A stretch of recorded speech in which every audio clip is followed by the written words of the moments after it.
అంత సులభంగా ఉండదండి, చాలా కష్టపడాల్సి వచ్చింది. మీకు ఒకటి అసలు ఎవరు తెలియని విషయం చెప్తా. మొట్టమొదటి సంవత్సరము ఈ విధంగా పెట్టినప్పుడు చాలా కష్టం అవుతుందని చెప్పి ఫైనాన్స్ మీటింగ్ లో మేము కూర్చుంటే అప్పుడు జగన్మోహన్ రెడ్డి గారు ఏమన్నారు తెలిసిన, ఇది నేను ఇచ్చిన మాట, ఇది మేనిఫెస్టోలో పెట్టడం జరిగింది, ఇది పేదవారికి, చాలా మందికి తెలియదు ఎందుకంటే క్లోజ్ డోర్ జరిగినది, ఇది పేదవారికి సంబంధించిన వాగ్దానము, ఇది తప్పేదానికి కుదరదు, ఇది అంటూ ఒకవేళ తప్పాల్సి వస్తే నేను దిగిపోతాను అన్నాడు. ఇట్లా అన్నాడు, నేను దిగిపోతానంటే అంత మాట ఎందుకని చెప్పి మేమంతా రాత్రి పగులు, మేము గాని మా ఆఫీసర్లు గాని, కోవిడ్ అప్పుడు ఎవరికి తెలియదు, ఈరోజు అంత పెద్ద మనుషులందరూ మాట్లాడుతున్నారు, కోవిడ్ అప్పుడు ఏరోప్లేన్ ఎక్కే వాళ్ళు ఎవరు లేరు భయపడి. ఫస్ట్ ఫేజ్ కోవిడ్ లో అసలు ఏరోప్లేన్ ఎక్కాలంటే భయము, ఎందుకంటే కోవిడ్ ఫస్ట్ వచ్చినప్పుడు కోవిడ్ అంటూ వస్తే, కరోనా వస్తే చావు ఖాయం అనే లెక్క, ఆ లెక్కలో ఖాళీ ఎయిర్పోర్ట్లు, ఖాళీ ప్లేన్లలో మేము తిరిగినామండి.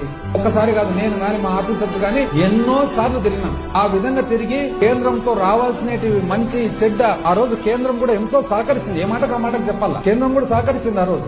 ఆ సహకారంతో, పట్టుదలతో జగన్మోహన్ రెడ్డి గారు ఖచ్చితంగా పేదలకు ఇచ్చిన మాట చేయాలంటే ఆ రోజు చేసి